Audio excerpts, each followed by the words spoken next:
Hey guys, thanks for tuning in to the Casey Catch Up. Epic chat with Casper Steinfath.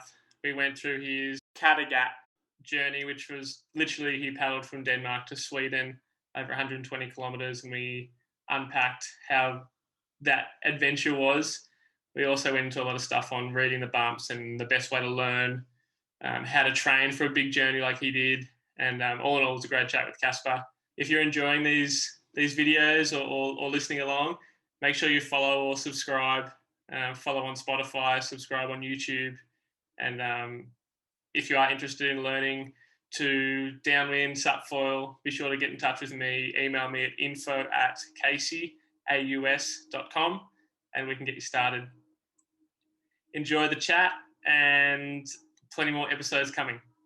All right, guys, welcome to the Casey Catch Up. I'm super excited to have Casper Steinfath. We're just catching up.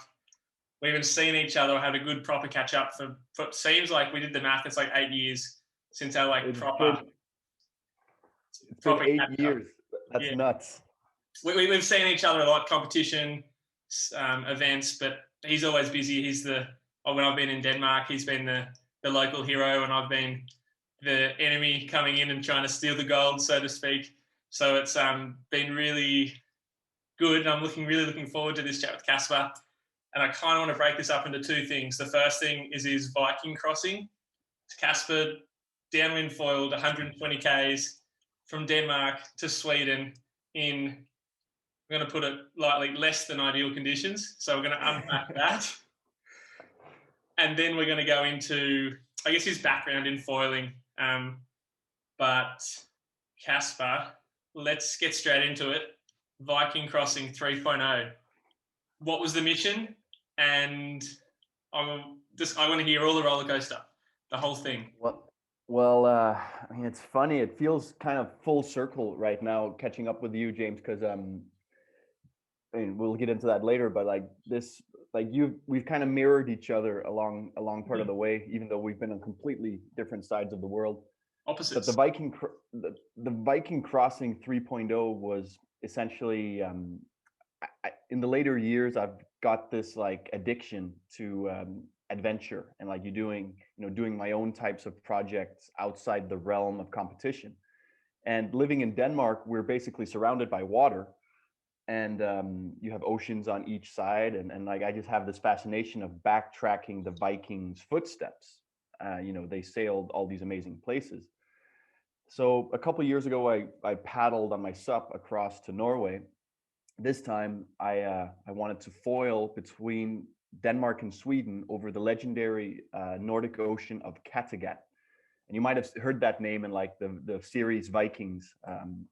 That's Kattegat is a legendary Viking myth, but it's also an ocean. And I figured, it's roughly 120 kilometers long. And I just had this, since I got into foiling, I was basically just dreaming of doing a downwind across this strait because the winds can be really good. But as you know, any type of adventure, you might start off with a vision of how it's going to be epic and just a lot of fun. Like most things in life, it kind of takes a turn at some point, and it turned into a pretty good hard style adventure with everything from epic downwind to no wind to currents pulling me around, and basically it was just the Viking crossing is my saga that I'm working on. Unreal. I've been loving following it, and like you said, we're like sort of Casper and I are both multidisciplinary. SUP racing is kind of the main thing, but I think we both started SUP surfing before we got into SUP racing, and the foiling has been an extension of that. And it's been really, literally opposite ends of the world. Like you're in Denmark, we're 12 hours apart or something like that. And I actually spoke to you, Casper, about Marcus Tarja and I did the foil for the Fires, which was 100 kilometers, and we did this, we had like a waiting period, and it didn't look as official as yours. I'm like calling Marcus like, where's the wind look like? But I love that. I love the organisation stuff you went through for your 3.0 crossing, because you need certain conditions. And I guess let everyone know so 120 Ks, I just want to make this clear to everyone, 120 Ks, even if it says it's going to be a windy day, over 120 kilometers the conditions change like a lot, Yes. a shitload. Like it's ups and downs, and no matter what sort of body, even if you're in the same spot for a Mm. whole day, the conditions change a lot. But when you stretch it out over, an entire ocean between countries, Yeah, there's it's there's so much variation, like oh, in that the distance and that time span. And I think, like, I mean, you make my Viking crossing sound glorious. I mean, because in reality, the organization of it is just like, yeah, you're calling up people and it's stressful, and yeah, the inside the machine room, it is always another hectic level. But I think, like, when I got into downwind foiling, like, it just also, it became this new world for me that opened up. And like seeing you do the 120K downwind in Australia also kind of opened my mind to, like, oh, maybe it is actually possible. Because yeah, around these latitudes where I am, like, people have a whole different perspective of water. And, like, it's only in the very recent years that people started playing in the water, where it was viewed as this, gnarly workspace for fishermen that were just battling the elements of trying to, bring food to the table. So it's so interesting to try to, break ground where people have not done it before. So that was yeah. that was kind of my motivation for it as well. And just on that, for guys that are watching or listening, Casper lives in Denmark, and if you haven't heard of Denmark, it's the southern part of Scandinavia, so to speak, northern part of Europe. You're basically in the Arctic Circle. Casper paddles and trains in the snow. I went to Denmark, his hometown, in the middle of summer, and Casper was like, "Oh, no, you missed it. Summer was like a week ago. It was literally like the middle. We're in the middle of winter here, and it was probably a warmer day here than it was where you are. Although maybe you're not in Denmark at the moment. Um, Well, I'm sitting in Denmark right now. Just I got a T-shirt on, so it's pretty, it's fairly warm. that's why I doubted But it. It must be the day of but summer. I mean, that's the beauty of Denmark. Like, for those of you for those that have never been to these latitudes, Denmark is Northern Europe. It's I mean, for me, it's just home. It's here that I grew up, and was introduced to water sports and surfing initially. And it's, it has a charm in itself, that there are so many seasons. The weather keeps changing, and you never really know what you're going to get. Even summer might not show up, because the the winds just don't bring the hot air up here. But I mean, it has a lot of other things, and I think if you come from Denmark, you can go anywhere in the world and be positively surprised. And probably surfing board shorts. Exactly. Yeah, it was cold, to say the least, when we were in Denmark, and I had a great time. I loved it. I loved the hospitality you guys put on, and it was good to catch up with you in your hometown, albeit with the ISA event going on. But yeah, it was unreal and very different to where most people do their water sports, I would say. Um, but Well, I mean, we're not blessed with warm conditions like Australia, but we can still have fun up here. I guess that's the way we look at it. And like, growing up in Denmark, we were kind of an underdog nation. Like, I remember when we went to all the APP World Tour events, and remember Rocky Cannon, the announcer. Rocky would always be like, "And from the great surfing nation of Denmark, we have Casper," which is yeah, just so ironic, yeah, in one sense. But I think it's fun to kind of be the underdog. yeah, absolutely. See, I'm going to steer us back towards the Yeah, Viking 3.0. We're going to get distracted all the time, but yeah. Sorry. gear the ship. Um, Conditions. So tell me what conditions you were waiting for in your waiting period, and what conditions materialized, and then talk us through the equipment that you were. I know, like, foil size and the choice of your foil is such a big decision from when you're Mm. learning to when you're doing. As you get better, you've got more options, and you always, personally, you're always looking for that faster option. But for the longer stuff, tell us what your parameters were and what you went with. Well, I mean, essentially, I mean, this is a long one, but the when preparing for the crossing, like, I had eyed this project for a while, like, since somewhere in the middle of last year, I'd kind of eyed, I wanted to do this crossing on a foil. but there was so much information I needed to get, and like I needed to find out, how to even approach a project like this. How do you foil 120 kilometers? Like, and it's open ocean. Like you're not hugging the coast at all during this.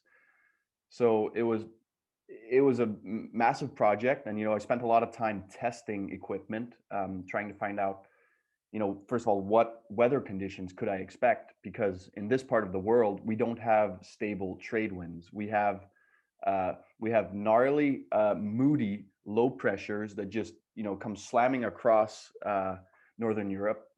They're usually that means you can have very strong winds, you can have no winds, but everything is ever changing.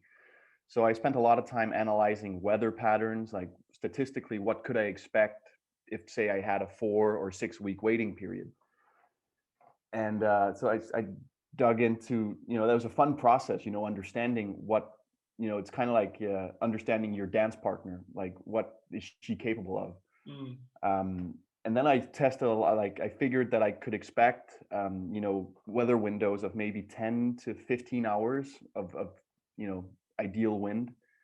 But then again, like you never know. So I started preparing for everything, and like I tested a bunch of equipment, tested different foil boards, tested different foil wings, masts, setups, to find out, as you said before, like, if we were going out in perfect conditions, it's pretty clear that we'd pick, the nicest foil, the fastest foil, just to race. But here I was more thinking of myself as like, I'm not a Ferrari, I'm not a Formula One car. I have to think of myself as like a diesel engine, essentially just slowly but steadily moving forward. And that's what I've learned from my previous ocean crossings. Is it's not a game of speed, it's a game of staying in the game, so to say. Yeah. But anyways, like the project materialized during last year, and especially since COVID shut down so much of our regular competitive platform with stand-up paddling. Well, I kind of figured like, hey, this is a great opportunity for me to do some of my own projects, and this was one of them. So at the beginning of 2021, I kind of just went into this mode of like if you ask my girlfriend or anyone around me, like I think I just became obsessed with looking at weather charts, dialing my foil setup, just for this one purpose of adventure, and then it began. Yeah, and just on that low pressure systems, like I've done a bit of forecasting. They're the hardest to predict, and like 15 hours of good wind, like one model update, as you would have noticed, and all of a sudden your low pressure was here and it's here, and that means the winds are going this way instead of this way, which for a crossing and like forecasting winds for a crossing is ridiculous. Like it's so hard.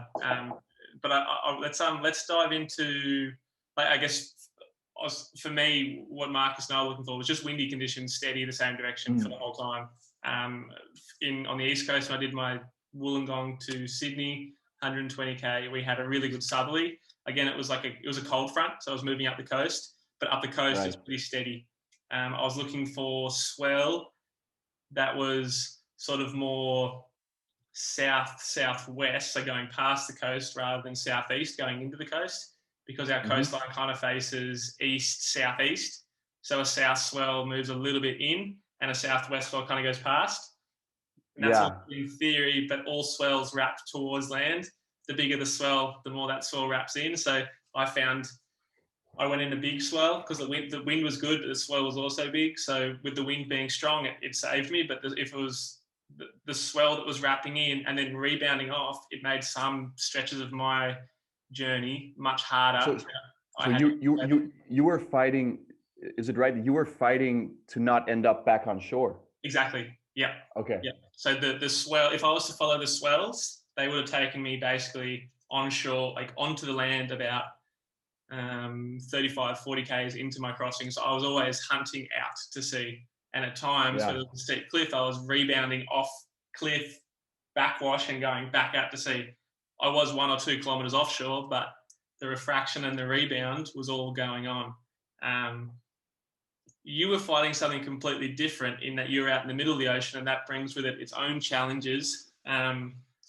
And so, like, condition-wise, were you looking for just a strong wind, or do swell, like ground swells, form in that ocean? I wouldn't think so. No, so I mean the ocean of Kattegat, like it's basically, look at it, it's kind of like a bottleneck. It's like between Denmark and Sweden, it kind of is this weird angled coastlines, and the fetch is really only like 150 kilometers wide at the longest. So you're not going to get any real powerful swell. You're still dealing with the chops and swell generated inside the fetch, which is very storm characteristic. The waves are very close to each other. They are very erratic. There might be like all kinds of different components depending on how the wind shifts. So basically the weeks prior to the crossing, I was just like a madman looking at forecasts, and my ideal forecast was like a southwest wind. Oh, you're showing me a map. Oh, there's a map. Great. I've got a map. I want to show everyone. Yeah. So where did you start? Just so we can sort of really piece it together, because I love this stuff. Like, this is. Yeah. So you see that in Denmark, there's those two cities called Aarhus and Randers. Kind of between that headland you're hovering over just above where your cursor is now. Yeah. That's kind of where I started. In the city of Grenaa. It's an old industrial port. So yeah, basically, you just leave it there, like where the cursor is now. Like that's the one. That's the one. All right. So I started from the most eastern point there, and then set a northeast course up towards the island of Anholt first. And then I continued further north just to, or northeast to the city of Varberg in Sweden. So that's kind of like, if you look at it in a straight line, that's Varberg. In a straight line, that's, you need a wind from the southwest. You need swell from the southwest. That's your ideal condition. But the problem is, like you said before, forecasting low pressures, like you're just essentially waiting for the storm. And we had like 4 weeks of being on standby with, my boat crew and my media team. And it was just a mess, like looking at forecasts, like it's kind of like chasing storms. Like you'll see a storm materializing 7 days out in the forecast. Then by the time you get to the 4-day window, which was kind of our cutoff, so many times it would just completely drop. So actually the one that we ended up activating, like the actual storm for the project, was a nice low pressure that came off England. And it gave us, came through with wind, like the wind speed, because I didn't really look at swell size. I was more concerned about the wind speed and how that correlated to small waves being created. But the wind speed I was looking for was somewhere between 10 meters a second and 12 meters a second, which is, just over 20 knots. Yeah.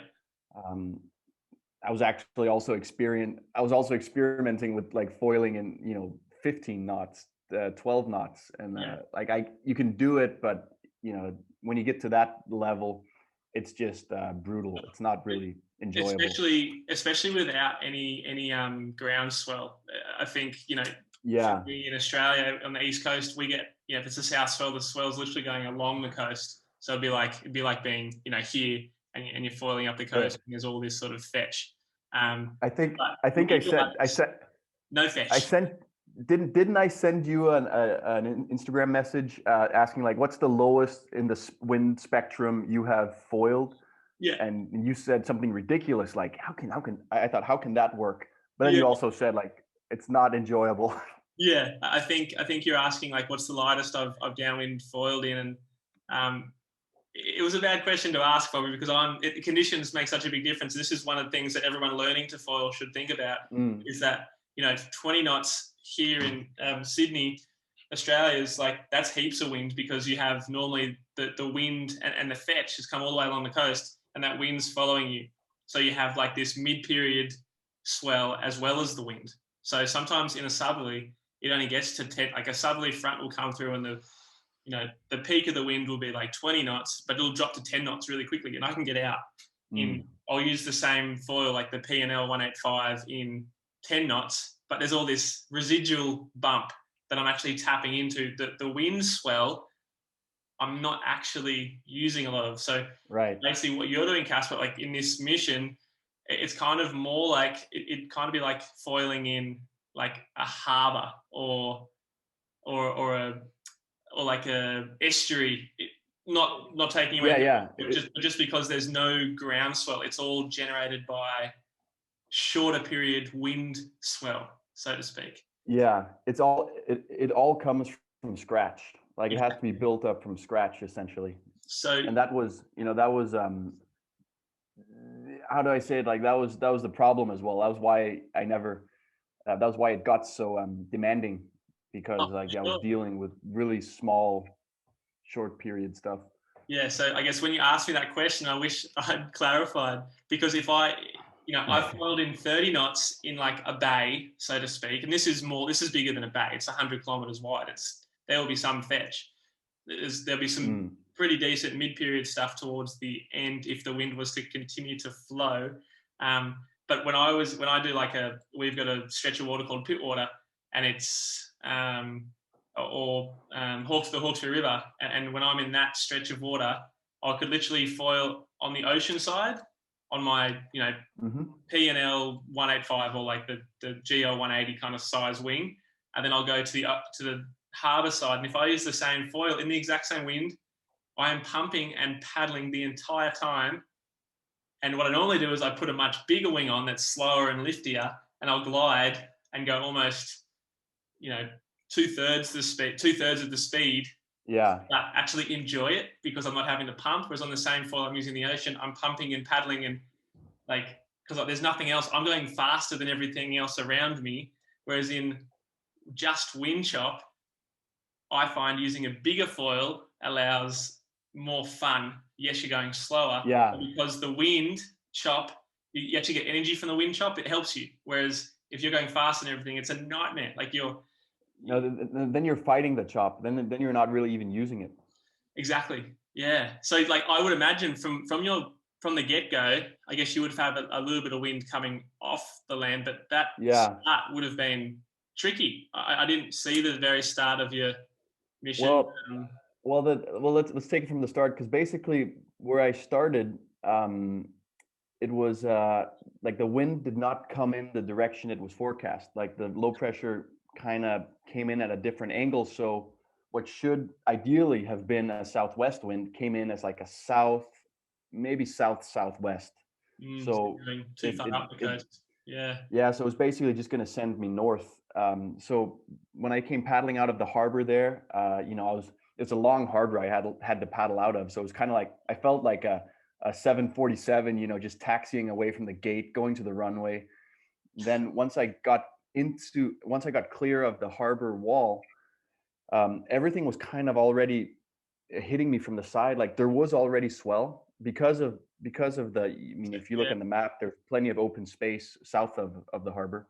Yeah. It created plenty of swell, but everything was kind of sending me straight towards that headland, just north of the harbor. Like it didn't even look like I was going to clear that.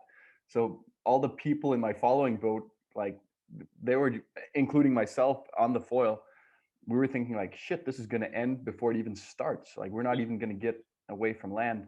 Yeah. But basically I got going, and the bumps were solid enough that I could get the foil up. But then it became clear to me from that moment that this is not going to be an epic downwinder. This is going to be somewhat like a sidewinder, just bottom turning right the whole way. Which is your backhand, which makes it even harder. Yeah, I mean, like the joke was like, oh, I did like 2,000 bottom turns backside the whole way, trying to get to Sweden. Yeah. But the waves were actually okay. Like the wind was blowing I'd say somewhat, it was like north of 20 knots. Mm-hmm. And the bumps were materializing really quick. Yeah. And I was able to hold a course, which was, probably around 30 degrees away from the wind, like, cutting 30 degrees away, which on a foil I had found out previously was possible.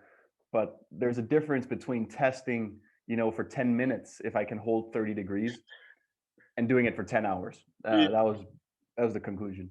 Oh, for sure. So I might just sort of draw. So basically, the wind was coming this direction, and you wanted it to be going this direction. Yeah. Basically. Yeah, So exactly. as you can see, like on a SUP, you'd almost abandon completely if that was the case, because that's just blowing you up to this island here. On a foil, because of the flexibility we have, you can make it work, but as you said, it's not ideal. No, no. But I mean, it made it that more challenging as well, because it was not impossible. And I mean, at times, like, it was enjoyable as well, because the bumps were really good and they had speed. And it kind of reminded me of, like, you ever remember doing the gorge paddle challenge? Yeah. Like the bumps were similar to that, like really steep, and they were short lived, but they were just, man, it was epic. Like, you maybe saw that clip of when I passed the wind farms I was in the gonna middle say, of the ocean. yeah. Like, that was fucking incredible. Just flying like full speed on the foil and just like zigzagging between these huge structures. Mm, Um, and like at that point, that was only like 3 hours in, and I was still fairly, composed and strong. yeah. But I felt like a kid in a candy store, and Yeah. that was the And highlight for me. that's like the dream. Like when I, dreamed up my vision of foiling 100Ks, 120Ks, I'm like, this is going to be epic. Like, 15Ks isn't long enough. Let's go 100. Let's see how far we can go. And conditions going to be awesome. And we're just going to be surfing the whole time. It's going Right, to be fun. right. And yeah, for the first 3 hours, it's like, yeah, this is epic. This is unreal. And then as you progress and have to overcome a few hurdles, it becomes a couple of second thoughts sort of creep into your mind. Was this a good idea, James? Yeah. Was this a good idea, Casper? The wind stopped, or there's seaweed, or the foil I chose, or whatever it is. It was, it definitely crossed my mind a couple of times, like, Casper, why the hell are you doing this? But that it was definitely not the time to ask why. When you're in the middle of it, you just got to do it. Yeah, too far gone, and the fact that you've started, you keep going. And actually, for those guys that are using the Nash foil gear and the frothers that were that just want to know what you're using, what length? First of all, what length mast were you using? What size board and what size front and back wing? Yeah, so I did a lot of testing prior to the trip, and I tested big wings, small wings, big masts, low masts, and like I found out, like, my ideal mast was around 85 centimeters. That was just to make sure that you don't bridge between chops. It's just so much more enjoyable with a bigger mast. Yeah. I used board. I think it was a 85 liter Nash Hover, which is one of the standard SUP, smaller SUP boards, but it's still, I mean, it's, for me, it was enough. Like, I'm 73 kilos, and like proportionally, it allowed me to get up fairly easy. What are the dimensions on that? Because that's something that I found is, what were the dimensions? Yeah, I think it's five. I want to say 5'3", 5'3" or 5'6", and then it's fairly boxy in its outline. It's one of those, kind of, they've gone more round now, but it had a really square tail, huge. I forget the actual width on it, but I want to say it's somewhere around, also 25 or something, 26 inches wide. So that, to me, just listening to the dimensions, to me, that'd be hard to get going. And just for those guys that don't know, Casper's a world champion sprint paddler, basically. Like, you've made a name for yourself in the SUP world as basically a specialist sprinter. Yeah. So, like, for someone who can paddle, if anyone's going to be able to paddle up a 5'3", or a small foil, or whatever it is, Yeah, Casper's going to be your man. Well, and I'm going to admit that, yeah, like I love the challenge of trying to make it fly. I think that might have been, how do I say it? I was maybe slightly over optimistic about the equipment I used, because maybe we should jump to the actual foil I used. I used the Nash 1400 high aspect That's jet. That's pretty small. Yeah, I was waiting for you to say that. Yeah. I don't know the sizes very well, Nash, but I know that I've tried JB's gear a couple of times, and I don't know exactly how it correlates because GoFoil don't say sizes, so I don't know what is what. But yeah, I mean the 1400 is kind of it's not even my go-to. My go-to is the 1240, which, and I don't know what it relates to in other foils, but they're good for waves. The 1240 is good for surfing and like high intensity downwinders. So I figured the 1400 was my go-to. Step down. It was a little bit bigger and it would carry me. But I paired it with I think a 320 stabilizer. And again, like that was my learning from this whole project. There really is a big difference between trying to use a certain set of equipment for an hour or 2 hours versus the longevity of a 10-hour expedition, because your body is strong and explosive in the beginning, whereas when you get past that halfway mark or something, you're going into zombie mode and you just don't have the same power to get going. So in hindsight, like once I was up and riding, great, but my biggest problem was exactly that, getting up and riding once I got tired. Yeah. So 85 centimeter mast is exactly what I use. I find it's that sweet spot. I'm not sure if you've tried longer, but longer for me gets a little bit heavier, or there's something that doesn't quite fit. 85 seems like it's just like spot on.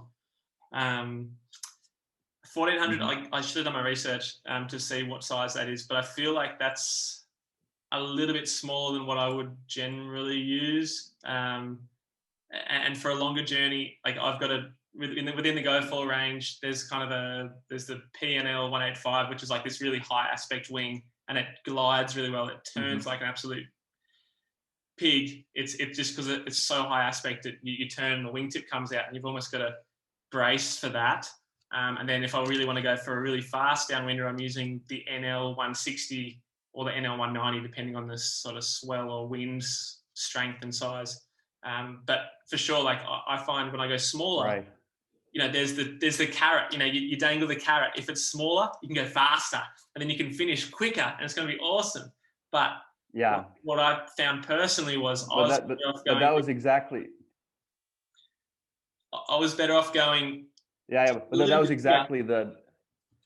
You go. The delay's always hard. Well, I was saying like that was exactly the problem like I was facing as well, because in one sense you just want to like power away and like ride the Formula One car, but then at the other hand, like it's just, I don't know if it's something hardwired into us as humans, like we want to get out of those situations as quick as possible. But it's interesting. Like in hindsight, I don't know about your crossing, but your expedition, like would you have chosen any different equipment, like in hindsight? For my one, I would have only gone smaller. The conditions were actually, I got really lucky. The conditions were really good and the swells were massive. So I could have actually used a smaller foil and I probably could have finished a bit quicker. There was a middle part in my crossing or my journey along the coast that I couldn't go with the swells or I would basically breach. So I was going with them and pulling off, and then going with and pulling off, and I'd only ever go with them for a couple, 1-2 seconds, and I'm like, man, I'm going too fast. I'm going to explode. So I just cut out. And at that moment, I'm like, could have used a smaller foil. That would have been pretty nice. Could have been going quicker. But then for the overall journey, my goal was, speed is one thing, but I always say to people, there's nothing slower than swimming. And with a foil, there's nothing slower than not foiling. So if you're not foiling, it's like kind of game over. It's like, all the swells are going past and it's just the worst. So I prefer to, maybe lose half a K per hour or 1K per hour on the entire average, but be up the whole time, then having to come down and stress, oh my God, am I going to be able to paddle up again? That's the worst feeling. Yeah, that I recognize that. But I mean, that was for the last part of my crossing. It turned into exactly that. Like I was literally not foiling because I mean I was tired and my legs were shot from lactic acid. Just because I had to keep pumping. Like listening to you talk about, like you were just had to pull out because it was too powerful. Yeah, I was at the opposite end of the spectrum. Yeah. Like, fuck, man, I wish there was more power. Yeah, and that's I guess, like, I was actually overpowered, so you chose too big a wing, and in hindsight, I would have loved a slightly smaller one, but I was willing to take the risk of bigger foil just for the ease, and just, like, I prefer, like, as you said, you're having to pump the whole time. I prefer to just have to get out of there and glide for a little bit and then jump back on, than having to paddle and pump and paddle and pump, and because, as you said, like, as you know now, there's nothing worse. Yeah, exactly. But then the last, like, for me at least, the last, I think, 10 kilometers, that was when the wind died, and like I could literally see Sweden in front of me, and I just, at that point was kind of over it, and like, just like, I want to be done with this. And but not, that's just out of our control. Like, then the wind disappeared and the waves declined, and like I figured, like, okay, I'm not going to foil in, maybe I should get on the following boat. But then, the athlete comes up in me like, hey, my shoulders and arms are actually okay. So I ended up paddling on my stomach the last 10 kilometers which is just ridiculous. On a 5 to wash up. I washed up like next to some nuclear power plant in Sweden. That was, not anticipated, but kind of funny. Yeah, for sure. Like, man, what a journey! And I guess the highs and lows you must have gone through, from kid in the candy store through the windmills, all this wind, all this swell. Just, it looks like you were just loving it, surfing. Just doing all these turns, and there's windmills and there's wind and there's bumps, and you're like, yeah. And then fast forward probably another 3 hours, and then you're paddling on your stomach with on a 5-3 board with dragging a foil, and a foil definitely helps create that lift, but the foil is also weight, and when the foil isn't acting as a foil, it's an anchor. It was the longest 10 kilometers in my life. I'm pretty sure about that. But I mean, the best part of it was, like, I got to see my crew on the following boat. They were seasick and vomiting left and right, and it was. You're in a better place. I was in a better place than them. That was my evaluation. Yeah. But it was. I mean, there were so many ups and downs along the way, and I mean, we were sitting the night before the crossing, and my media team on the boat were asking me, like, so where are you going to land in Sweden? Like, we have to make sure we position the cameras right. And it's kind of funny because, like, them not being used to dealing with ocean in the same way that I am, I just thought, well, we can't really, like, we can make a guess, but we don't really know what's going to unfold. But that was kind of the fun of it, because then when shit hits the fan and you power through it and you wash up somewhere, it feels, you get that feeling of adventure. And that was what I really loved about the trip. Even though I didn't exactly foil all the way, it still felt meaningful. Yeah, for sure. And what an adventure. I love hearing that, and it's got me all inspired. It's winter for us here now, but the days are a little bit short, but I really want to do something like you've done and go further again and wait for the right day and just send it, So Casper, amazing, really inspirational. It blows my mind, the distances and the different conditions you went through, literally foiling from one country to another. Maybe I should try to go to New Zealand one day, which is a little bit further, but I guess that's the equivalent, across the water. It's a bit further. Well, New Zealand's your neighbor, so you should go say hi to your neighbor. Yeah. Yeah. Well, you look at what Chris Burdish is doing, and we're just playing in the kiddies pool. But it's so cool. Everyone doing their own little. The adventure is really what it's all about. And I got super inspired watching you do it, and I'm sure everyone else did as well. And so I'm going to try to do something like you've done, which is yeah, that's what when I do stuff, it's what you're always trying to do, inspire others, and that's so thank you, mate. Yeah. I want to Well, thanks. Right. First of all, right back at you. Right back at you, because that thing you did down in Sydney was kind of also what opened my mind. It's like, oh, this is possible, like 100K plus. So right back at you. Yeah, cheers, mate. We can keep bouncing off each other. We can see how far we can push it, and maybe one day you can come to my conditions and see what light conditions I foil in compared to your light conditions, and maybe you'll understand. Yes, absolutely. It's a little bit easier in my light conditions. But yeah, let's backtrack and go to, I guess, when did you first learn to foil, and how was your transition to learning to downwind foil? Because for a lot of people listening to this, they're going through this learn to foil, learn to downwind foil, I guess, steep learning curve. And I'm sure you've got a few tricks of the trade to share with us. And on that, I kind of want to also talk about your training that you did for your crossing as well, to sort of strengthen up your legs and your cardio and for those things. Well, let's start with when you learned to foil and what it was like, because it's always fun hearing these stories. I mean, first things first, the very first time I tried foiling was actually in Maui, and I'm pretty sure you were involved in it as well that day. With we went down to Sugar Cove with Jeffrey and Finn Spencer. I remember. I forget if Kenny might have been there as well, but yeah, that was the very first time. Like, we were in Hawaii for a stand-up paddle competition, and I think we were just messing around one afternoon, and that was when foiling really still was underground, and like, Kai had just released his video, and the Spencer brothers were already like jumping on it. So I remember I tried one of their stand-up paddle foil boards, and just was fucking scared and intimidated, and felt like I had been riding a mechanical bull that just wanted to kill me. And I think many people have that first experience with foiling, but that was the first time I tried it. And then I got a foil from Nash later that year and started playing with it at home in Denmark. That this must have been like, I want to say like 2016 or something, 2017. Yeah.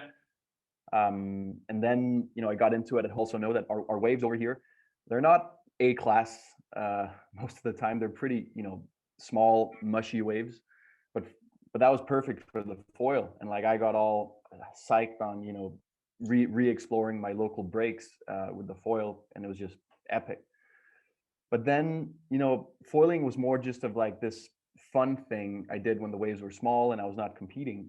But then I think the first time I went on a downwind was 2018, like 2 or 3 years ago. And like, I'd seen, and that was kind of like the dream that, like, especially Kai had promoted, that in that first video that went viral, like, all of a sudden the whole ocean is a surf spot. And I don't really think I understood that until a few years later, where I did my first downwinder across one of the local fjords back at home, like an inland estuary. And it was like, I went out, because we normally do stand-up paddle downwinds across it. And, I had seen people try it, and like, I had, tried pumping with my, because I think that's big of one of the mental blocks you run into, is like, you ride a foil in the waves, in the surf break, and then you try to pump it a little bit, and you might have a little bit of success for at first, maybe like 20 seconds, 30 seconds, you can pump back out to the break. But from doing that to doing like a half hour or an hour downwind, mentally it seems very distant. So I needed, like, I took a couple of years building up courage, and then I went out on a day where some of my friends were doing a downwind as well, and I just remember it was blowing maybe 30 knots, 35 knots. The bumps were, they're shoulder high or something, and just, it was massive. Good day. And I went out on my foil. I went out on my foil, my sup foil, and I had the biggest wing I could find at the time, and tried and sprinted and got the foil up, and it was nuts. It was just fucking unbelievable. Like I was flying, like, and I just, it was so hard for me to visualize prior to doing it, but then I mean I just literally felt like I was a bird flying across this big piece of water. Um, at speeds that I had never experienced before on a stand-up paddleboard.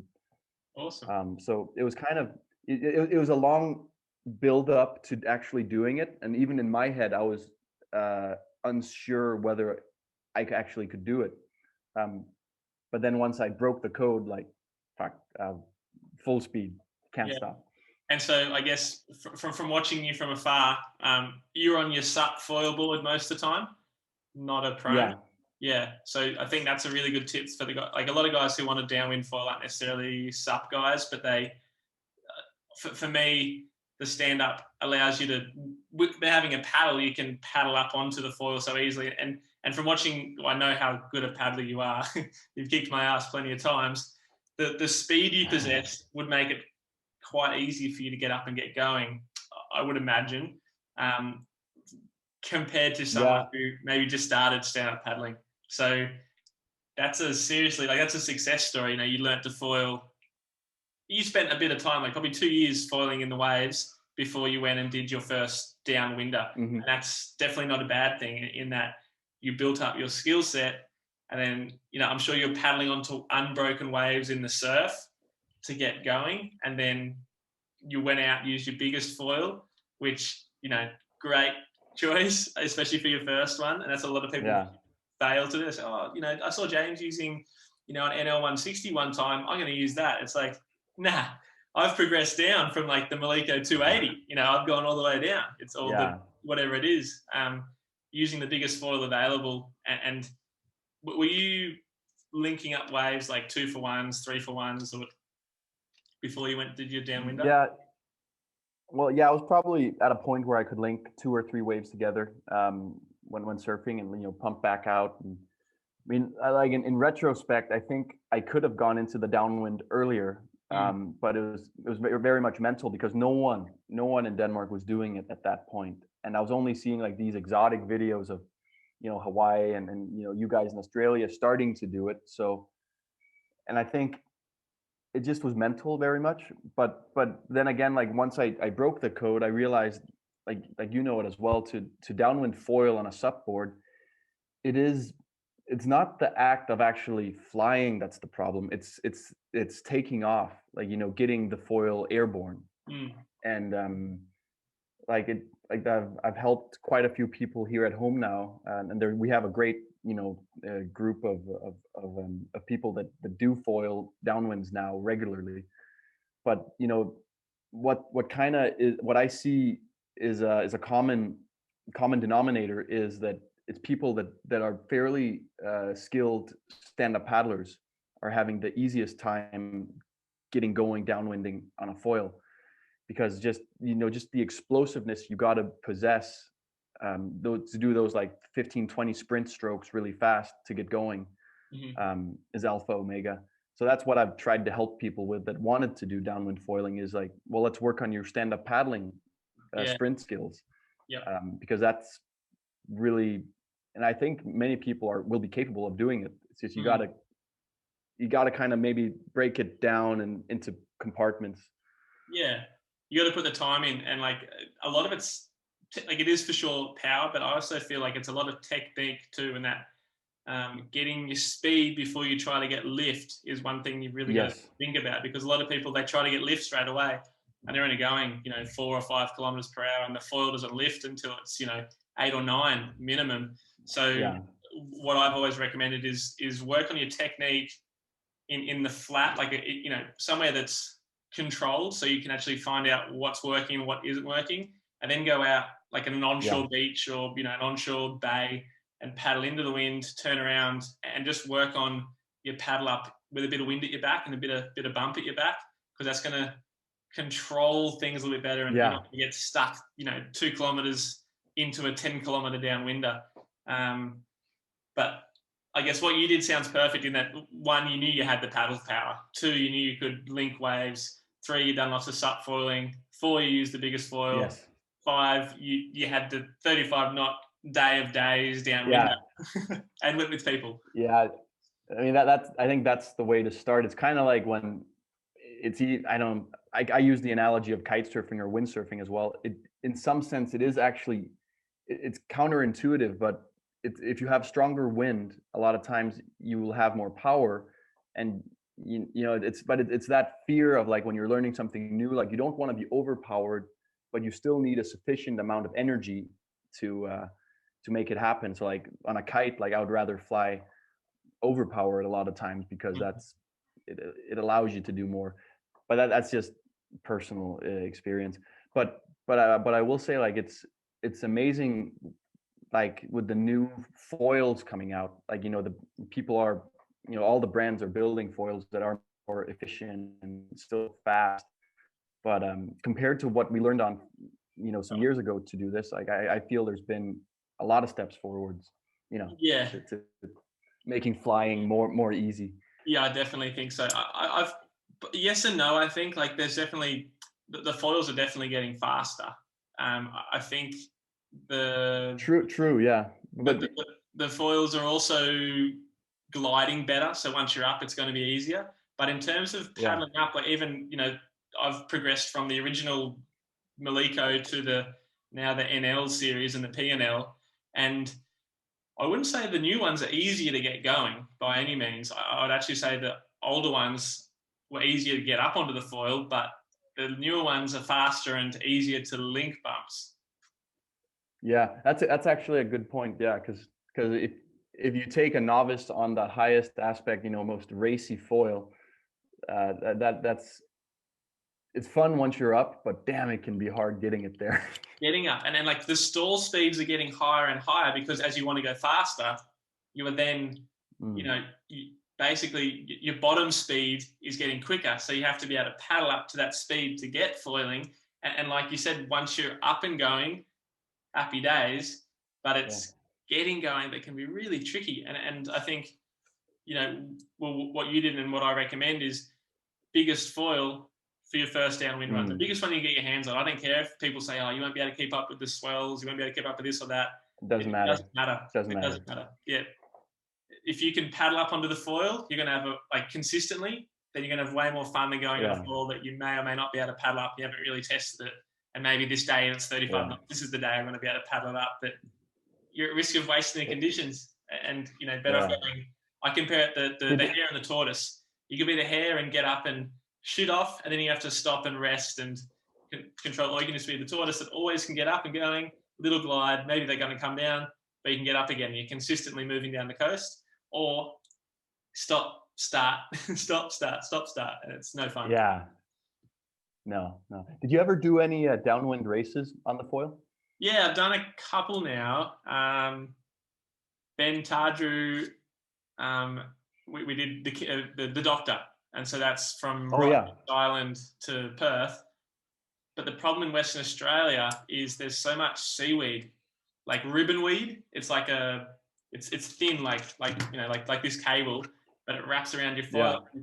It acts like it's like slowly pulling the handbrake on, just like inch by inch, and it just means as you're going, you're like, oh, it feels great when you first get up, and then all of a sudden a bit of weed's like, oh, what was that? You look down, you can't see anything. Oof, what was that again? You see a little bit of weed on it. So that race, Ben Tardrew beat me, and it was the hare and the tortoise. I was on a faster foil, but I was catching more weed. Mm-hmm. So every time I would hit it, I'd stop and pull the weed off and then get going again. Whereas he would just he was on a slightly bigger foil, and he could foil with the weed on his wing and his mast. So I stopped 4 times, and he just powered through the whole time. And we were about 30 seconds apart at the end. But that was a cool race. But I haven't done many. I did one in Maui, and that was fun. But I was on too slow a gear. It was a bit of an arms race, that one. And then just as it's starting to blow up, COVID hit. So it's I'm really excited to get into some foil racing. But for the time, I have the same. I'm excited for it as well because it's that. Like the kind of like the turtle and the hare. Because I haven't done a single downwind foil race, but I can imagine it's that trade-off between you want to fly early enough, but you also want to have a high top speed, and it's just, yeah. I mean, there's so many. Just for me, it's like sitting in a cockpit and you have all these instruments you can lever.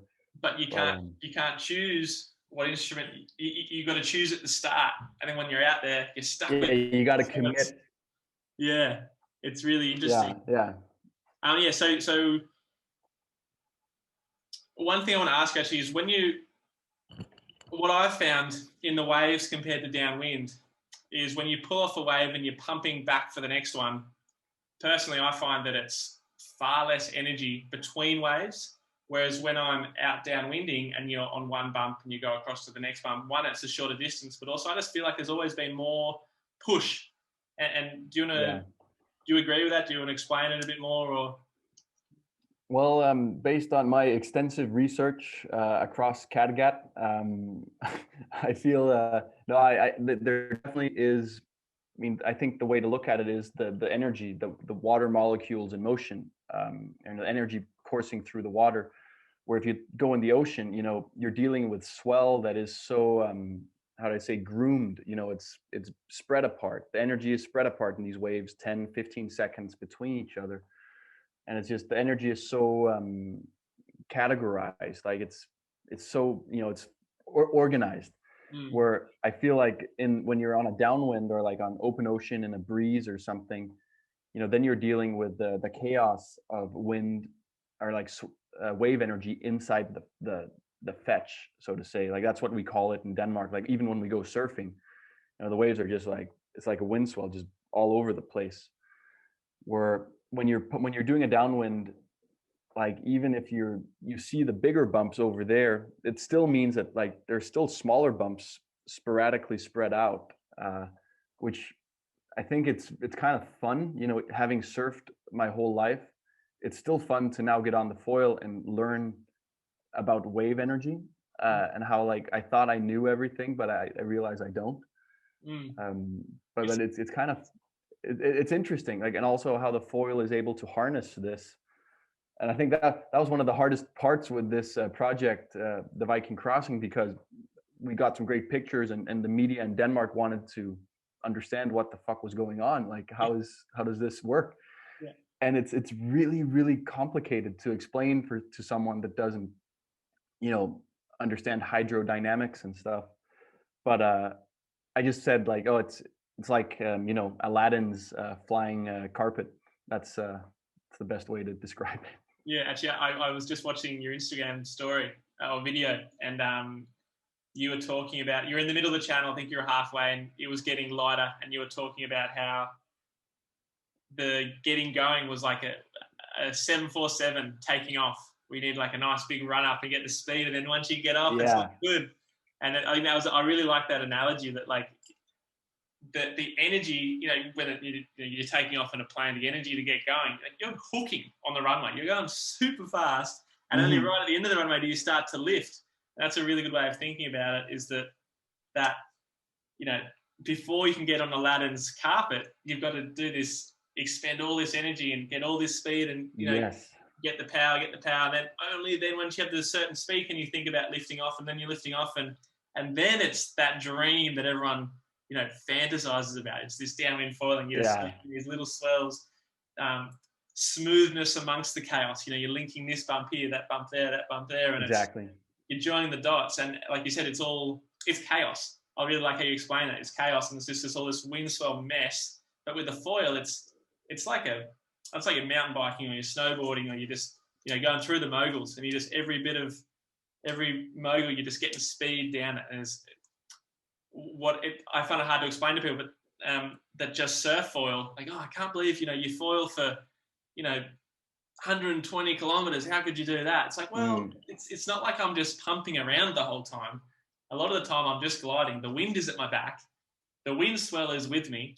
The swell is kind of with me, and you're basically just trying to link and glide and just place the foil in spots. You're not, unless you chose too small a foil or the wind dropped on you, you're not pumping the whole time. Exactly. But that's the beauty of it. I mean, that's when the magic kicks in. Mm. When you're all of a sudden, the energy that seems, call it chaos, like something that you deem is not usable or not, you don't understand, like all of a sudden it has a relevance, it has a purpose. And then, like, yeah, just I look at water in a completely different way now, I think, Mhm. after really foiling for some years, and understanding, especially from even the ocean, like if you look from oceanology or like meteorology, like it's so fascinating to like now look at the ocean differently, and be searching for this chaos, because that I mean that kind of sums it up, like navigating chaos. That's kind of what downwind foiling is. Yeah, it's really making the best of what would otherwise be a pretty ordinary situation. I was doing some work for Swellnet, and it's as a surf forecaster, and they're always looking for offshore conditions and a nice long Mm. period swell. They prefer east swells than south swells because it fills into the whole east coast and all this sort of stuff. And I'm looking at it, and you have to rate it out of 10, and I'm thinking, yeah, this is a 7 out of 10 day for most people, surfers. But for me, Mm. this is like a 5. And then, there's those windy, the southerly fronts come through, and it's just, the southerly buses, and it's cold, and it's windy, and it's gross. My colleagues say, it's a 1. And I'm looking at it, and I'm like, it's a 10 for me, mate. There's no one out. Eh, Wind's howling. Everything's, there's no one out. What do you mean?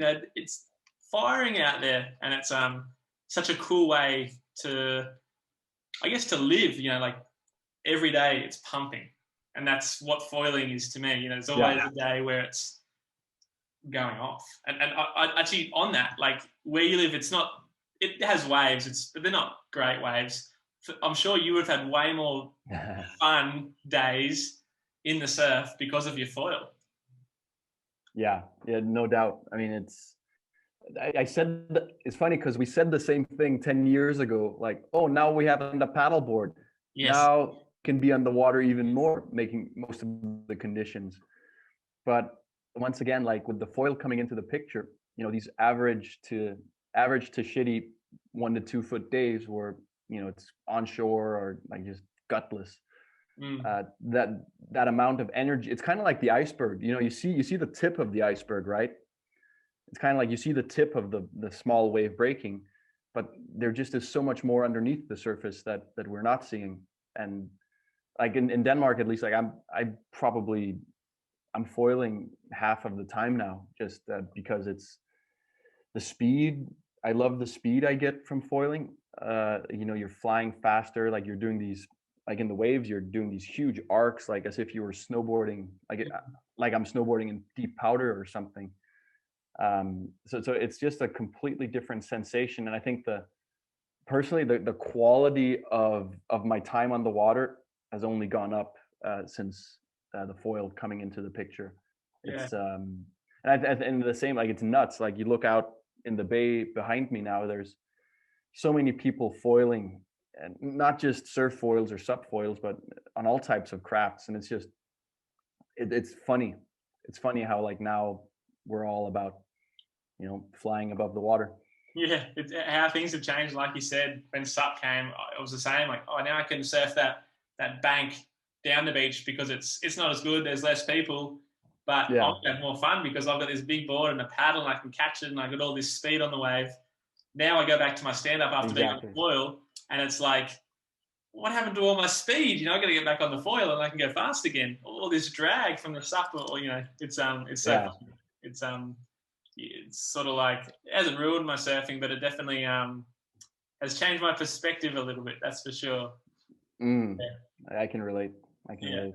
I want to quickly go back to what sort of training did you do before your big 120K? Like, there's a lot of people ask me, is like, how do they train for the cardio um, Hmm. strain that foiling puts on them without just going for a surf foil? If conditions aren't conducive, were you doing any running? Were you doing any gym or Yeah. cycling? So I approached it very much like I would my regular stand-up paddle training. The kind of that involves a lot of you know race board paddling. It involves running. It involves a little bit of gym work, but I'm not really a gym shark. I did a fair amount of body exercises, like putting doing some resistance training, like paddling in headwind or adding a bucket behind my board to induce drag. Huh. But I think like for foiling, the difference here was like, and maybe I could gain a lot from my sprint knowledge of, dealing with lactic acid, of, the explosiveness of foiling. You have to be able to get her off the runway, which was the main thing. So I did a lot. I like in the months leading up, I did a lot of low intensity work at first, and then as I had a base, then I would start adding, these interval sessions, both on my stand-up paddleboard, but actually for foiling, I did a lot of, just pumping. Mm. Like I went out even on my surf or my sup foil, and just like started linking rides. Like I think I would go for like, I'll do intervals of 4 minutes. Like I'd set my watch, catch a wave, ride the wave, pump back out, and just keep doing those transitions for As long as four minutes. yeah. Like sometimes I didn't make 4 minutes because I was just dead, but I think I was wearing a heart rate monitor, and like, from pumping, you can just elevate your heart rate, and your whole system is just burning. So in terms of like threshold training, that was really good. And then like I think it was, I just approached it like I was training for a long distance race, have adding some, sprints in between. So it was I think for me it helped that I have 10 or more years experience as a stand-up paddle racer. That Yeah.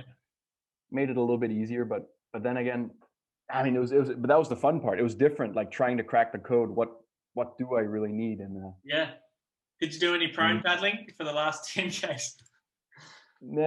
I didn't anticipate that, Yeah. but prone path. I mean, that was the beauty of it. Like I didn't train for it, but that was the only part of my body that was still, functional for the last 10 kilometers. Like my two arms, just okay, back to it. Yeah. No, I was just being a smartass. But yeah, it was. That's really good insight for anyone who's watching. There's a reason he's a world champ. He knows how to train. So someone who's looking at getting into downwind foiling, that pumping practice, and I assume, Casper, you were using a lot like your downwind wing when you're doing that. Yeah, I was on my downwind, the exact setup that I wanted to use. I was just to also add the familiarization, to become familiar with the setup was key. But I mean, I think for me, it comes down to methodical training of, I mean, I I like to think of myself as just, acting on what I feel like doing and what the conditions dictate, but you can come pretty far with, methodical training of, building the right blocks and putting it together. Yeah, and I guess that talking about like building that base by going on your race sup board, you know, once you've got your base, putting in those sprint Yes. intervals, and that's everyone. It's not rocket science. A lot of people are like, oh, what do you do to paddle so far? It's like, well, you just got to train low intensity to set yourself Yeah. up. Once you've got that base, you can start doing a bit more speed stuff, then do a little bit of a mixture, and then start to taper before you do it. And it's kind of like, it's not rocket science, but that methodical, I guess I'm sure you'd have written it down and just being, okay, today I'm doing this. You've got to sacrifice some things that you would like to do if you want to achieve greatness, or you want to achieve downwind foiling, you want to achieve your goals. So that's a really Yeah. good way of, I guess, you didn't just, oh, look, it's windy today, I'm going to go kiting. Oh, look, the surf's pumping today, I'm going to go surfing. You're going to be like, well, if it's windy, I'm going to try to make the use of the downwinder. If it's flat, I'm Yeah. going to go for my race board. If there's few little waves, I'm going to take my race foil setup, I've got my foil downwind setup, and just pump around in the waves. And that's, words of wisdom. And that's familiarization with your equipment that you're going to be using for your downwinder. And this is, I guess, what I'm trying to get a bunch of crew to do, and everyone to do, is more downwind foilers, using a sup ideally, or if you're going to be using a prone board with paddles like Dave Kalama, use that in the surf and get used to getting and going on that. So it's familiarization with your equipment, and not using your 4-6 prone board, using the stuff you want to do. No, you use the right equipment, because I think that can cut off a big chunk of the learning curve. Having the right equipment, not trying to ride the fastest and You get the point. Yeah, no, really, really cool. I want to finish up with two more questions. One is wing foiling, but before I do that, I just touched on it. Dave Kalama's prone paddleboarding. I'm pretty pumped to try it out. To be honest, Oh yeah. have you I haven't tried it, but I saw Dave paddling around with, I mean, it was like some paddles out on the hands, or like, yeah. and you better have some serious upper body power. I mean, that's a lot of area you put on your hands, but it'd be fun to try. Be good. Be a good experiment. Yeah. Dave, I spoke to Dave last week, and he was saying how for sure he can go quicker on a SUP version. You use the same board, he uses the same foil, but he's going to get up way easier using a paddle, which to me and you is a no-brainer because, and for Dave, he's a SUP paddler. But there's a lot of guys that want to learn to downwind foil that don't necessarily have the SUP skills. And, yeah, you know, for me, I'd recommend learning to SUP. It's not the hardest thing to do, and probably just biting the bullet and using the bigger board and the paddle. There's guys in Hawaii. Have you seen the Voyager foilers? I'm getting one of the guys on to chat about, but they're using like little boards like this. Oh yeah, I saw that. Yeah, and little boards like this to get going, and they're just paddling into waves. They're tiny. Yeah, and so David, I've tried to get Dave over to be my spy and see, what it is they're really doing. Are they surfing the outside swells? Because for example, they're not going to prone foil from Denmark to Sweden, are they? No, but that's not the point. That's like that's just a nut case. Who would do that? Yeah. But I think it would.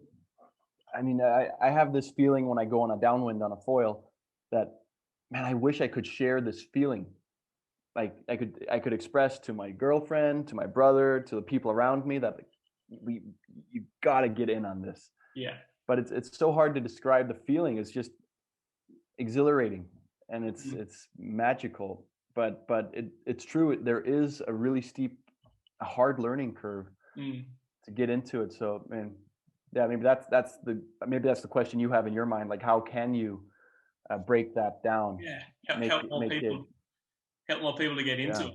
Yeah, it's and that's like I really want to try the hand paddle thing that Dave's doing, just to sort of see if it, because he says it's harder. So I believe him. I know it'll be harder, but if he's a SUP paddler, but if you can teach a prone, surfer to paddling on these big boards, then maybe it's easier for them. Well, I mean, if you have a good surfer, prone paddler, like, then comes if you can get up to speed and then you can get up on your feet quick enough, like that's where, a quick pop-up would come in handy. Like if it is a good surfer, maybe, yeah, well, send me a detailed debrief when you do it. Yeah. See if it works. We'll have to get you on. I'll break it down how it worked. And then the final thing I want to talk to you about is wing foiling. Have you done much of it in the waves, downwind, freestyle? What's your experience? I've done quite a bit of it the last couple of years. Riding the new Nash wings, and it's more been like a fun thing for me, like playing around. And we have a lot of really good point breaks around here. Or no, they're not good point breaks, but with the foil and the wing, they are suddenly good point breaks. Yes. And like you can just kind of cruise up to the top of the point, and then you're just playing like all the way down, and then you're just zoom right back to the top. I like it. It's fun. I haven't really done any competitions with it yet. Just been playing around with Polar Bear, my friend here in town. Yeah. But I would love to try to do some of those slalom races where you got some zigzag courses. It looks fun, and I think the wing is a good entry for so many people to foiling. Like that's probably my conclusion as well. Is it is. Yeah, it's easy. It's super easy to get into, and it's fun. And probably the easiest wind sport to learn, from my experience anyway. And people say, "Oh, it's still hard. You're foiling." It's like, yeah, but kiting and windsurfing are probably a bit harder to learn. Yeah, yeah, that's right. There's it's all hard, but I think the wing is just, it's so intuitive. Like there's not all these strings and there's not no harness and yeah. Okay. I think well after the whole Swedish expedition thing, I have not really been foiling too much recently. It doesn't I've surprise me. actually no, I've really enjoyed, you know, just the fact just holding a wing and like letting the wind carry me instead of working my ass off. So have you been doing any wing downwinders, or you just been in the one spot in the waves? I just stay in one spot in the waves. Like if I was to do a downwinder, I prefer doing it on my sup foil, just Yeah. because that's where it's at. But like especially in waves, like today, I think we have what, like, I don't know, 15, 20 knots of wind. I think I'm gonna bring the wing out and, you know, just cruise back and forth and, you know. Yeah. It's the make- self whip. You can just tow yourself in. You're literally winging. You get rid of the wing Yeah, in the wave, and you just foil all the way in, and you back out. Let go. yeah, that's the way to look at it. The self whip. Yeah, I love it. So much fun. Good one. Yeah. Yeah, I have to. I'm going to challenge you. Actually, have you seen my wing upwind? Pack down the wing, grab my paddle out of my backpack, put the wing into the backpack, and then sup down. Yeah. Yeah, I saw that. You did it. Was that down in, where was that? In the lake you did it? It was just here and just out the front. I just in Sydney. So literally, I just park at one spot. Couldn't organise a shuttle, so I just winged 5Ks upwind. And then once you get 5Ks upwind, I just turn around and I just deflate the wing. I wrap it up and I put it in my bag and grab my paddle out. So if I come down, I can paddle up and get going again. So I think that's something that could work really well in cold Hawaii. It would, and it solves the problem of when you can't find a driver for the downwind. Exactly. but it's a fun adventure. Like it's kind of those types of things that, how do I say it? Like you just do something because the challenge part of it and the journey of it is just fun. Yeah, it's problem solving at its finest, I reckon. Top level. Yeah. Top level. Okay, we're going to finish with 3 tips. 3 tips for those guys learning to downwind foil. They're doing their first run, and what are you going to tell them? What's the first tip? Practice sprinting on a sup in calm water. Like improve your technique as much as you can there. 2 would be pick equipment that is suited for easy flying. Like don't pick the Formula One car. Pick the nice, steady VW diesel engine. Something that flies easy. Yeah. And then number 3, I guess, would be like I did. Pick some solid conditions. Something that where you're not fighting the bottom of the spectrum, but instead there's plenty of push behind you. You want solid wind and bumps for the beginning. Yeah, there's some great tips. Practice your technique, use the right equipment, and wait for a windy day. Awesome, love it, Casper. We're going to wrap it up. So I just copied what you said earlier, so it's pretty simple for me. Yeah, but you said it, not me, so that's great.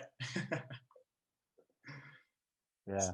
Yeah, so I want to thank you for coming on, Casper, and it's been actually really fun catching up with you. So, thanks for coming on, and I'm looking forward to following your next Viking Crossing 4.0. I'm sure you're already planning it. Yeah, there's something in the works. I think I need a little mental detox before I'm ready for it, but the adventure awaits. So thanks for having me on here. Oh, thanks for coming, Casper. And actually, we didn't even get to it, but I wanted to quickly chat to you about the Viking Midsummer Challenge. Maybe just quickly, do you want to give us a little debrief of how that went? Yeah, I mean the Red Bull Midsummer Vikings was an idea, and it's a stand-up paddle team relay race in Copenhagen. I started it 2 years ago with some of my friends, and it's 24 hours of paddling on teams. It's just about fun, paddling in the dark, celebrating midsummer, and have some music and food along the way. It's more of a festival than an actual race. And this year we paddled 10,000 kilometers. Wow. There's 350 paddlers on 70 different teams, and we raised, I think it was $15,000 for charity as well. So it's one of those events that I've had enough serious races in my life, and now I just love these events that celebrate adventure and teamwork and challenge. Yeah. So yeah, get over to Copenhagen next summer. I hope I can. Actually, I'd love to come over and bring a team from over here. That'd be an awesome experience, and I just fingers crossed summer turns up for the challenge. Yeah. Well, you never know in Denmark, but we will roll out the red carpet and make you feel welcome. Awesome. Again, thanks so much for joining us, Casper, and looking forward to catch up again soon. Right on. Thanks for the talk.